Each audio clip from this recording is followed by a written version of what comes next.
Friends, रात के 12 बज रहे हैं इस वक्त और जस्ट अभी अलका का वीडियो मैंने देखा और मैं बहुत ज़्यादा शॉक्ड हूँ वीडियो सुन के। मैंने इस चीज़ की एक्सपेक्टेशन नहीं करी थी।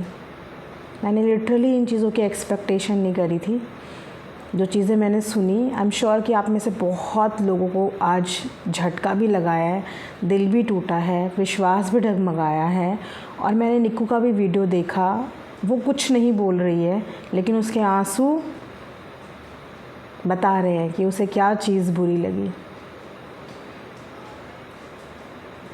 मैंने बहुत लोगों के घरों की लड़ाइयाँ देखी हैं, कंट्रोवर्सी देखी हैं, पर किसी के मरने पे तो मैं ये बोलूँ, अगर जानवर भी कोई मर जाता है ना हमारे घर का पालतू, तो हमारे उसके लिए भी इमोशंस, फीलिंग्स और आंसू निकलते हैं। मुझे आज भी याद है कि जिस वक्त पे निक्की के साथ ये सब चीज़ें हो रही थी और मैं अपनी वीडियो के माध्यम से आप लोगों को अपडेट कर रही थी, उस वक्त पे जितने भी लोग मेरी वीडियो देख रहे थे, वो कोई भी थे, किसी के भी सपोर्टर थे, उन्होंने उस वक्त एक इंसान ने आके उस वक्त निक्की के लिए कमेंट सेक्शन में बहुत सारी ब्लेसिंग्स दी थी। आज भी आप लोग वो वीडियो उठा के देखना, उस वक्त आप सब भी एक हो गए थे, क्योंकि आप सब मैक्सिमम औरतें हैं जो ये वीडियो देखती हैं। और उस वक्त जब निक्की के साथ ये 4-5 दिन गुजरे, उस वक्त सब ने ये भूल के कि आप निक्की के सपोर्टर हो या हेटर हो, सब ने निक्की को ब्लेसिंग्स दी थी। आप सब ने उसके दुख में उसको सहयोग किया था। सोचिए, जबकि आपका हमारा कोई रिश्ता नहीं है निक्की से, कोई खून का रिश्ता नहीं है, कभी मिले भी नहीं सामने से, कभी देखा भी नहीं सामने से, लेकिन उसके बाद भी क्योंकि वो उस वक्त तकलीफ़ में थी। और बोलते हैं कि माँ बनने की जर्नी एक औरत का दूसरा जन्म होता है। हर औरत इस चीज़ से रिलेट कर सकती है और समझ सकती है। तो उस वक्त बहुत सारे लोगों ने आके बहुत सपोर्ट और प्यार दिखाया, बहुत दुआएं दी। लेकिन आज फिर से आप लोगों की दुआओं की बहुत ज़्यादा ज़रूरत है। निक्की कुछ बोल नहीं पा रही है। जब से उसने भी ये वीडियो देखी, वो बहुत ज़्यादा हर्ट है, क्योंकि हम बाकी चीज़ें एक्सपेक्ट करते हैं, लेकिन ये जो वीडियो के लास्ट में था ना, वो पॉइंट कट हो जाता तो ज़्यादा अच्छा था, या ये बोल दिया जाता कि निक्की ऐसा कुछ नहीं बोला था, तो ज़्यादा अच्छा था। अब कुछ इसमें से लोग कहेंगे कि वो झूठ बोल रही होगी, वो ऐसा कर रही होगी। तो वो अगर झूठ बोल रही है तो ये बात भी उसने बोली कि मेरी बोली हुई एक बात सच है, और अगर कोई मुझे ये बोल दे कि मैं झूठ बोल रही हूँ तो मैं बता भी दूँगी और सुना भी दूँगी। मैं तभी बोलूँ कि किसी के भी रिश्ते ना आपस में इतनी जल्दी से डगमगाते नहीं हैं। आपका दोस्ती का रिश्ता हो, चाहे कैसा भी रिश्ता हो, कुछ खटपट चीज़ों में ऐसी होती है जिसकी वजह से आप लोगों के विचार एक दूसरे से मिल नहीं पाते और चीज़ें धीरे धीरे। एक औरत की ना यही सबसे ख़ास बात होती है कि औरत के अंदर ममता होती है, क्योंकि वो एक बच्चे को जन्म देती है, और जिस औरत ने बच्चे को जन्म दिया है ना, वो औरत के अंदर ममता होगी ही।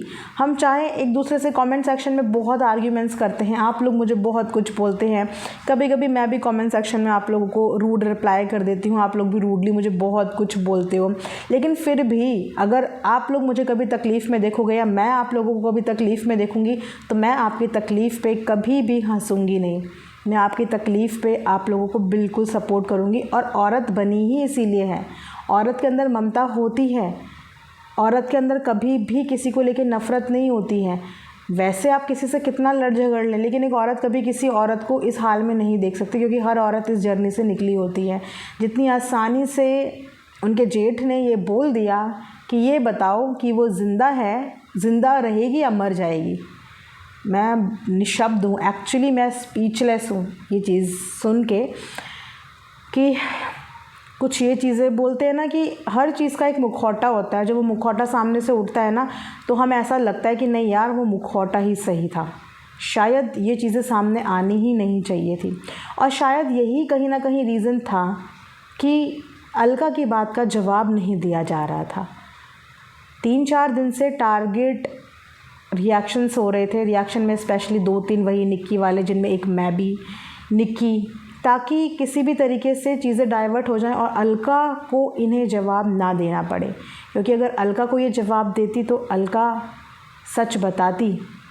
लेकिन मुझे अच्छा लगा कि अलका ने सच बताने की हिम्मत करी और अगर अलका को वाकई में ये सेल्फ रियलाइजेशन हुआ कि ये जो चीज़ें धीरे धीरे हुई और इस पे अगर उन्होंने इंसानियत रखी और इंसानियत के नाते इस चीज़ का स्टेप लिया और ये चीज़ ऑडियंस को बतानी चाहिए, तो ये उन्होंने एक अच्छा स्टेप लिया।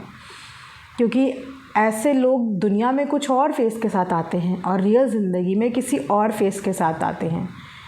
उसके अलावा सपना और नेहा का मैटर सुन के तो मैं और ज़्यादा शॉक्ड हो गई। आप में से अधिकतर मैक्सिमम लोगों ने सपना की जर्नी अपनी आँखों से विटनेस की है। आप में से मैक्सिमम लोगों ने नेहा की जर्नी अपनी आँखों से विटनेस करी है। बहुत प्यार उनको दिया है क्योंकि वो हैं एक इन्फ्लुएंसर जिन्होंने समाज को एक्चुअल में इन्फ्लुएंस किया है कि पति के गुज़र जाने के बाद किस तरीके से एक औरत अपनी ज़िंदगी में आगे बढ़ती है। सपना के साथ तो जो हुआ है वो तो भगवान किसी दुश्मन के साथ भी ना करे। और इस औरत ने, सॉरी थोड़ा सा रूड मेरे मुंह से लगेगा, बट इस औरत ने उनके साथ इस तरीके का परहेज किया सिर्फ अपनी फ़ोटो लगाने से। सिर्फ अपनी फ़ोटो उनके साथ देखने से इन्होंने परहेज दिखाया। नेहा के साथ भी फ़ोटो दिखाने से परहेज लगाया, सिर्फ इसीलिए कि उनके ऊपर वक्त की मार पड़ी थी। ऐसे लोग ब्लेस्ड होते हैं और ऐसे लोगों की दुआएं बहुत जल्दी लगती हैं। मुझे नहीं पता कि पढ़े लिखे का दावा करने वाले लोग, अपने आप को एमएड बीएड बताने वाले लोगों की मानसिकता ये है। एक शिक्षक जो होता है, जिसने एमएड बीएड किया होता है, वो एक शिक्षक की कैटेगरी में आ जाता है। और एक शिक्षक हमें हमेशा ये सिखाता है कि हर कास्ट क्रीड की रिस्पेक्ट करनी चाहिए, इंसान से मोहब्बत करनी चाहिए।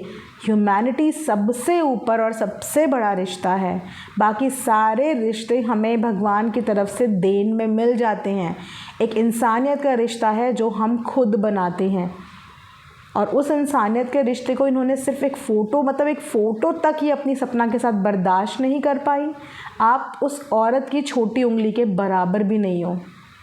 जो स्ट्रगल वो दोनों औरतों ने अपनी लाइफ में किया है और जो वो अभी तक अपनी लाइफ में कर रही हैं, हर हाल में अपने ससुराल में सपना सरवाइव कर रही है, हर हाल में उनके साथ है। वो जैसा बोलते हैं वैसा करती है, उनकी मर्ज़ी के ख़िलाफ़ गेट से बाहर पैर नहीं निकालती, वरना उसके पास इतने प्लेटफॉर्म्स के ऑफ़र आ जाएं कि उसको एक दिन भी घर में बैठने की फ़ुर्सत ना मिले।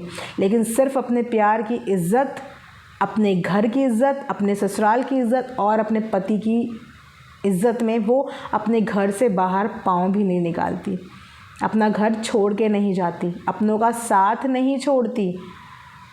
ऐसी औरत के साथ फ़ोटो लगाने में इनको शर्मिंदगी हो रही थी। जेठानी जी को शर्मिंदगी हो रही थी। शर्मिंदगी या फिर इनको शुभ, अशुभ, छूत, अछूत ये चीज़ें याद आ रही थी। अब इन चीज़ों का क्या जवाब देंगे आप? ये बायस रिएक्शन है, हम लोग एज्यूम कर रहे हैं या हम लोग गलत बोल रहे हैं? ये आज अलका ने अपने मुंह से अपनी पूरी वीडियो में सब कुछ पब्लिक को बताया है। क्या आप इस बात को डिनाई कर सकती हैं? क्या आप इस बात को मना कर सकती हैं कि आपने नेहा आशीष तिवारी, आपने सपना के साथ भेदभाव करा, आपने उनके साथ अपनी फ़ोटो डिलीट करवाई, आप उनके साथ एक स्टेज शेयर तो दूर की बात, आप उनके साथ एक फ़ोटो भी शेयर नहीं करना चाह रही थी। छी, कितनी घटिया सोच है आपकी। ये सोच शायद आज आपके सब्सक्राइबर को भी पता चले, जिन्हें आप चट्टान बोलते हो, शायद उनको भी पता चले कि चट्टान कुछ नहीं होता। बनना है तो फूल बनो, फ्लावर बनो, जहाँ जाओ वहाँ पे सिर्फ खुशबू बिखेरो, जहाँ जाओ वहाँ पे सिर्फ महकते रहो, पत्थर मत बरसाओ। पत्थर पत्थर बोल बोल के इनका दिल पत्थर का हो गया है और इसी पत्थर दिल से इन्होंने सपना, नेहा और अपनी देवरानी के लिए जो कटु वचन निकाले हैं ना, उसके लिए मैं इन्हें कुछ गलत भी नहीं बोल सकती, क्योंकि मैं एक औरत हूँ और एक औरत कभी किसी को बद्दुआ नहीं देती। एक औरत कभी किसी के लिए गलत नहीं बोलती, क्योंकि उसके अंदर एक माँ बसती है और एक माँ कभी बुरी नहीं होती, उसके अंदर ममता होती है। मैं फिर भी यही सबके लिए दुआ करूँगी, हर एक माँ के लिए और हर एक बच्चे के लिए, कि हर बच्चे पे ईश्वर करे, भगवान करे, जो भी जिस भी धर्म से आप बिलोंग करते हैं, अल्लाह करे, जीसस करे, साईं बाबा करे, जिस भी भगवान में आप मानते हैं, जिस भी गॉड में आप मानते हैं, वो आपके बच्चों पे आपका साया, अपने माता पिता का साया हमेशा बनाए रखें। हर बच्चा अपनी माता पिता की छत्र छाया में पले बढ़े, बस यही दुआ करूँगी हर एक माँ के लिए। इससे ज़्यादा मुझे इस वीडियो में कुछ नहीं बोलना ना, लेकिन जो चीज़ें सामने आई मैं ये सोच रही हूँ कि ये शायद नहीं आनी चाहिए थी। मैं किसी और वीडियो की एक्सपेक्टेशन कर रही थी कि चलो कुछ और वीडियो आएगा, लेकिन ये एक ऐसा इमोशनल वीडियो सामने आ गया, एक ऐसी चीज़ सामने आ गई कि अब मैं देखना चाहती हूँ कि आप में से कमेंट सेक्शन में कितने लोगों के अंदर ये दिल है कि आप इस रिएक्शन पे, मेरी इस नज़रिए पे कमेंट करोगे। मैं देखना चाहती हूँ आज कि आप में से जितने कमेंट करने वाले हैं इस रिएक्शन वीडियो को क्या बायसनेस का नाम दोगे या फिर क्या बोलोगे। आज आप लोगों को कसम है, जिस चीज़ को भी आप सबसे ज़्यादा दुनिया में प्यार करते हो, आप सबको उस चीज़ की कसम है, अपने दिल पे हाथ रख के बस ये भूल जाओ कि आप किसी के सपोर्टर, किसी के हेटर, किसी के कुछ भी हो, मेरे भी, किसी के भी। बस जब आपको ये बात पता चले कि एक औरत जो दूसरी, जिसका पति ना हो, उस औरत के साथ फ़ोटो तक शेयर करने में परहेज करती हो, एक औरत जो अपनी खुद की, एक जेठ जो अपनी खुद की घर की बहू के हॉस्पिटल बेड पे जीने मरने की कगार पे ये पूछता हो कि ये बचेगी या मर जाएगी, तो आप अपने दिल से बताना कि आप इस वीडियो पे क्या कमेंट करेंगे। प्लीज़ ज़रूर बताना।